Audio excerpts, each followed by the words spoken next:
Crer nas promessas. Irmãos, ontem nós comemoramos o dia de Pentecostes, o dia da descida do Espírito Santo. E em nossa igreja tivemos uma programação muito especial com um teatro maravilhoso que procurou mostrar o quanto as pessoas têm dificuldade de acreditar nas promessas que o Senhor tem de derramar o seu Espírito sobre os seus filhos. E foi algo muito tremendo. Aproveito então a mensagem que ministrei aos meus irmãos e quero compartilhar aqui com vocês também. Hoje vai demorar um pouquinho mais, mas eu acredito que vai valer a pena, tá bom? Bom dia, meus irmãos, Pastor Clodoaldo aqui e vamos para mais uma mensagem aí, uma palavra a respeito dos personagens da Bíblia, porque nós falamos de dois personagens que são os dois discípulos de Emaús. Vamos ler o texto bíblico, Lucas capítulo 24, versículo 25 ao 27. Diz a palavra assim: de fato, alguns dos nossos foram ao sepulcro e verificaram a exatidão do que disseram as mulheres, mas não o viram. Então lhes disse Jesus: ó nécios e tardos de coração, para crer em tudo que os profetas disseram. Porventura não convinha que o Cristo padecesse e entrasse na sua glória? E começando por Moisés, discorrendo por todos os profetas, expunha-lhes o que a seu respeito constava em todas as Escrituras. Meus irmãos, no texto que nós lemos aqui, o Senhor Jesus chamou a atenção de dois discípulos que estavam desconsolados por conta da morte do Senhor Jesus. Eles saíram de Jerusalém e estavam rumando para suas casas em Emaús. No meio do caminho, Jesus se aproximou deles e puxou conversa, como quem não queria nada. Só que os olhos desses discípulos estavam meio que cegados e eles não perceberam que era Jesus ao lado deles. E então o Senhor perguntou para eles o que é que eles estavam conversando. Eles então falaram a respeito do que aconteceu com o Senhor deles, que era o próprio Jesus, pois havia morrido e eles estavam esperando algo muito maior através do dito Messias. Apesar de algumas mulheres e outras pessoas terem dito que ele ressuscitou, aqueles homens ainda não estavam acreditando muito na história. Foi então que Jesus disse os versículos que lemos: ó nécios, ó desconhecedores, ignorantes, tardos, lentos, demorados de coração para crerem nas verdades do meu Pai que está em sua palavra. E dali então Jesus passou a discursar desde Moisés até os profetas tudo que estava escrito na palavra a respeito da vida, morte e ressurreição do Cristo. E isso, irmãos, se parece com a situação de muitas pessoas hoje em dia. Elas não creem naquilo que está tão claro na palavra, mesmo que alguém explique, desenhe e até exemplifique. E com isso, às vezes as pessoas com seus achismos, com suas dúvidas, acabam não percebendo tudo que Deus tem de melhor para suas vidas. Elas não creem e assim acabam não vivendo o melhor de Deus para si mesmas. Por exemplo, a ceia do Senhor. A ceia do Senhor é o ritual, é o momento que Jesus nos mandou celebrar a sua bendita paixão e morte e também rememorarmos a sua ressurreição. Isso foi programado, foi profetizado, foi planejado antes da fundação do mundo. É assim que a Bíblia nos ensina. Deus sinalizou para o homem todo o plano da salvação, desde que o homem caiu. Em toda a Bíblia nós podemos ver sinais proféticos ou profecias diretas a respeito de tudo que haveria de acontecer para que o homem pudesse ser salvo, pudesse voltar para a presença do Pai. Começou lá quando Adão e Eva fizeram roupas de folhas da figueira para tentar encobrir os seus pecados. Deus falou com eles: não é assim não. Deus foi lá, sacrificou um animal e tirou a sua pele para os cobrir, sinalizando que, para o perdão de pecados, teria que haver um derramamento de sangue. Logo depois, o Senhor Deus amaldiçoou a serpente e disse que a sua semente iria ferir o calcanhar da semente da mulher, mas que a semente da mulher iria lhe esmagar a cabeça, que foi o caso de Jesus. Depois aconteceu o dilúvio, um juízo de Deus para toda a humanidade. E o Senhor mandou um homem construir uma arca, que foi Noé, um instrumento de salvação no meio do juízo. Assim seria Jesus, a nossa arca, a nossa salvação para o dia do juízo. Depois então veio Abraão, um homem idoso que teve um filho que se chamava Isaque. E um dia o Senhor lhe pediu que sacrificasse esse filho em obediência e amor por ele. Abraão levou Isaque a um monte, e Isaque estava carregando a lenha em seus ombros e se permitiu ser sacrificado pelo seu pai. Isso estava dizendo a respeito de Jesus, o Filho de Deus, que se permitiria ser sacrificado pelo Pai em total obediência ao Senhor. E na hora que Abraão foi matar o rapaz, o anjo do Senhor disse para ele não fazer aquilo, pois o Senhor proveu o sacrifício e apareceu um cordeiro que morreria no lugar daquele jovem. Então os cordeiros passaram a ser os que iriam morrer em sacrifício para o perdão dos pecados dos homens. Logo depois veio Moisés como assim um tipo de Cristo, um Salvador, alguém que iria tirar o povo da escravidão do faraó e conduzi-los pelo deserto para uma terra prometida. E é exatamente isso que Jesus fez e faz conosco.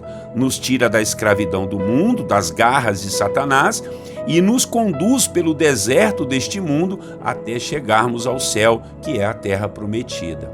Na libertação do Egito ainda aconteceu algo interessante. A última praga para que o faraó soltasse o povo era o que? Era a morte dos primogênitos, dos primeiros filhos de toda a nação. E para que o anjo não passasse na casa das pessoas e daqueles que não queriam seus filhos mortos, tinha que se pegar um cordeiro sem defeitos e matá-lo no horário do crepúsculo da tarde e assá-lo para todos da família participarem de um banquete. Só que teriam que passar o sangue desse cordeiro nos umbrais e na verga da porta, sinalizando uma cruz. Quando você passa por uma porta, a verga fica em cima e os umbrais ficam do lado do seu ombro. Então veja, olha só, um cordeiro sem defeitos, morrendo no crepúsculo da tarde, e o sangue teria que ser passado em forma de uma cruz na porta da casa para que toda a família fosse salva. Deus estava ali desenhando tudo, porque isso nos remete a Cristo. João Batista diz que Jesus seria o Cordeiro de Deus que tiraria o pecado do mundo. O Cordeiro. Jesus celebrou a Páscoa com seus discípulos antes de morrer, instituiu a ceia do Senhor, pegou o pão sem fermento, sem pecado e disse: "E isso é o meu corpo que é partido por vós, comam dele." Jesus também pegou o cálice, que era o que eles chamam de quarto cálice, né? Haviam 4 cálices, né? Jesus, o quarto ninguém pegava, só o Messias. E aí Jesus vai lá e pega aquele cálice. E ele disse assim: "Olha, isso é o meu sangue que é derramado por amor de vós. Tomai e bebei dele todos vocês." E daí Jesus então morreu exatamente no crepúsculo da tarde em uma cruz. Talvez você possa até pensar que tudo isso foi uma coincidência, mas seria muita falta de fé da sua parte. Então a morte e ressurreição de Jesus estavam todas profetizadas e sinalizadas lá no Antigo Testamento. O próprio Jesus sinalizou isso para os seus apóstolos. Ele deu o exemplo da serpente que foi levantada no deserto para livrar os israelitas do veneno das serpentes que os morderam por causa da sua desobediência. Falando da sua morte, Jesus falando da morte dele, que iria nos livrar do veneno do pecado que a serpente, que Satanás trouxe a cada um de nós. Jesus também deu o exemplo de Jonas, que ficou 3 dias no ventre do peixe e disse que ele também, Jesus, ficaria 3 dias no coração da terra, mas voltaria para eles.